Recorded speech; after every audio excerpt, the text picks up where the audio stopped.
Hey guys, Nick here from Pecan Productions, and welcome back to another Pokemon Ultra Sun Ultra Moon trailer analysis.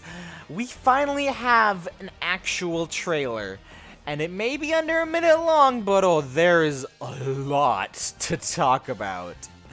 So the first thing that I noticed in this trailer right at the beginning is our starters.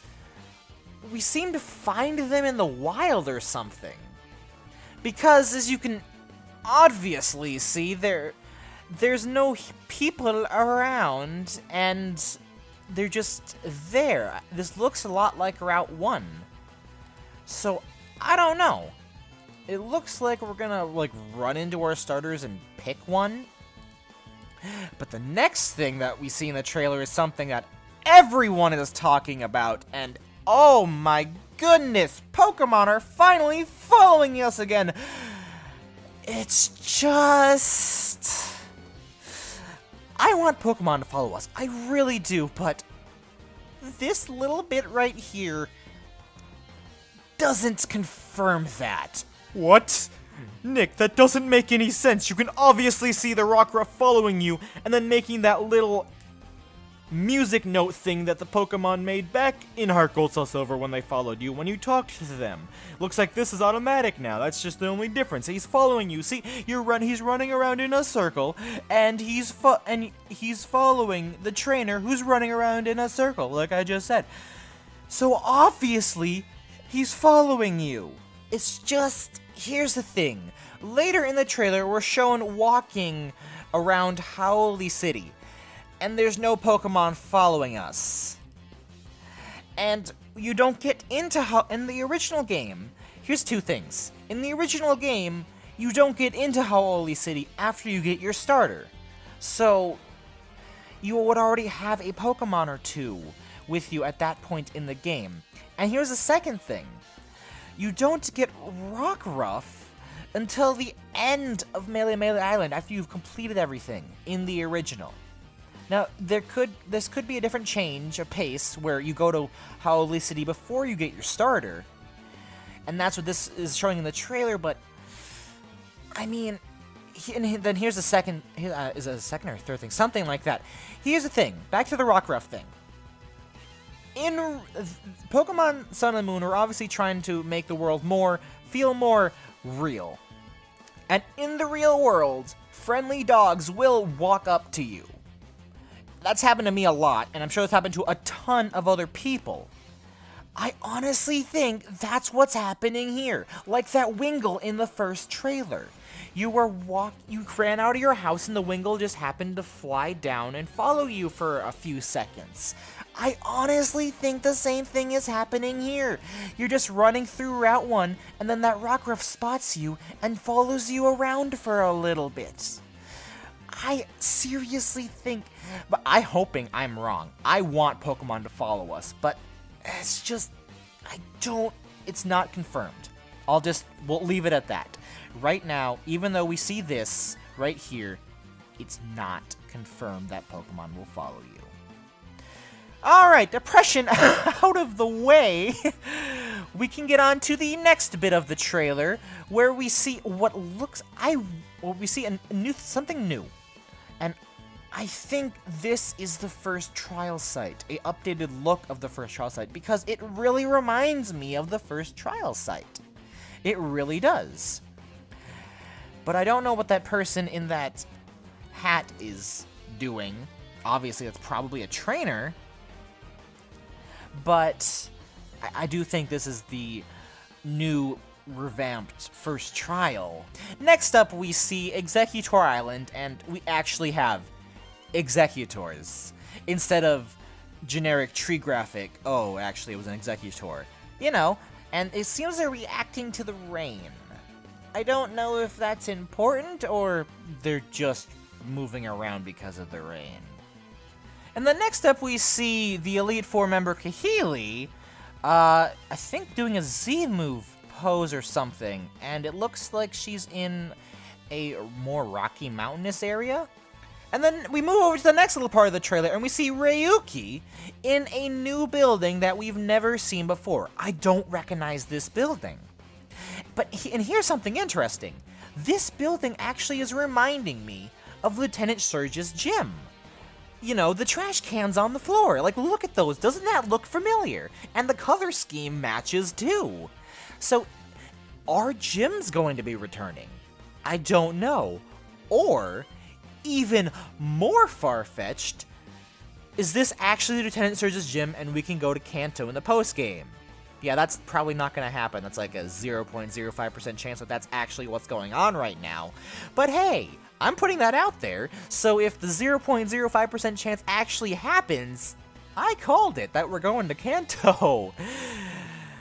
So yeah, it's either just a random building that looks like Lieutenant Surge's gym, or it's a gym in Alola that might just be run by Ryuki, or this is actually the Lieutenant Surge's gym in Kanto. But remember, that third one is highly unlikely. But the second one is also weird with its likelies as well, because Ryuki is a Dragon-type trainer. And like I said, this gym looks like it'd be an Electric-type gym, if it even is a gym. So the second option's even doubtful. But we will get into it because we might have a kind of idea what it might be later in the trailer. So let's just put a pin in that for now. We move on to the next scene, and it just shows an adorable Alolan Vulpix laying on a table at one of those Aether houses. Don't really got much to say there, because that's obviously what's going on here. And then here we go, back, getting that pin out, getting back. We see that empty lot from Sun and Moon is filled in with something. Now, here's the thing. That looks like a circus, honestly. It's reminding me of a circus because of the colors and stuff. And if you remember, a few seconds ago, when we saw Ryuki, he said he is a star. Star performer circus. I really want to say that's the building that you're in a few seconds ago. Like, maybe, I don't know, but he said he's a star, circus-looking building, a performing building. I want to say those are connected. And then we move over to the overworld, where there is a black hole over Pony Island. Now, of course, in the original, we went to the Ultra Beast dimension on Pony Island, so I definitely want to say that that black hole right there is connected to something having to do with the Ultra Beast. Most likely. And then we get a good look at the new trainer designs, and I like them. The boy trainer looks a lot less generic, and the girl trainer doesn't have that stupid hat, and has longer hair. And that's about it for that. We just got the Dusk Lycanroc again, and that's it. And then they reveal the box art. And the box art, it looks darker. Because it was like light in the original, and now it's darker for the actual official trailer. And if you look right there, you can see a pair of eyes on that star-looking thing. That is intriguing. I don't know if that's a Pokemon or what that is. It's hard to make out if those eyes are belonging to any Pokemon. I don't think those are Necrozmas. I don't know, but there are eyes there. That's really all I got to point out there. And then that's when the trailer ends. But then we got to look at the Japanese trailer, because that always has more stuff in it. It's actually over a minute, which is longer than the American trailer. We then just skip 30 seconds into the trailer when we actually start seeing stuff that wasn't in the American trailer. And the first thing we see is basically the starter select screen. And yeah, they're still in the grass on Route 1, and I don't see any trainers, specifically Kukui or Hala, anywhere. Even though it's zooming in the starter, so if they're there, you can't see them. But you can't see them in the English trailer, which has a few different viewpoints of a bit earlier in that probably interaction. So I don't know if they're alone or not, once again. And then we also see, of course, that we pick up our starter just like in Sun and Moon. And then we move on to the Z-Ring, our brand new black Z-Ring, and the crazy looking Ultra Z move is what I'm gonna call it for now, that we saw in the original trailer. Now, I actually have kind of a theory about that crazy-looking Ultra Z-movie-looking thing. What if that exclusive Z-moves, like, Decidueye's exclusive Z-move and all the starters exclusive Z-move and Pikachu's exclusive Z-move, the exclusive Z-moves get that special starting animation. Now, I think that because according to Cerebi, there's going to be new exclusive Z-moves, so that would make sense. More exclusive Z-moves, and they give those exclusive Z-moves a special starting animation. Now, I was working on the script for this video, and then I thought, why don't I just go onto the website and see if there's anything new there? And lo and behold, there is. And the theory that I just said a few minutes ago, or actually a few seconds ago, is basically all but confirmed on the website, because on the website, we specifically see the picture of using that Ultra Crazy Z-move right next to the sentence that talks about new exclusive Z-moves to exclusive specific Pokemon. So it's all but confirmed, basically. So that's, I guess it's technically nothing special, it's just special animation for exclusive Z-moves, but, whatever. And then the website shows an image of Necrozma in front of the altar of the sun and or moon, and it says that Necrozma was gonna be a part of the story. I don't have much to say about that, really.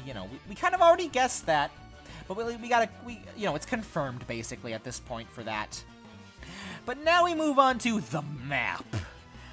Every lot, except for the one on Pony and the one in the sea by Ula Ula, has been filled in with a building.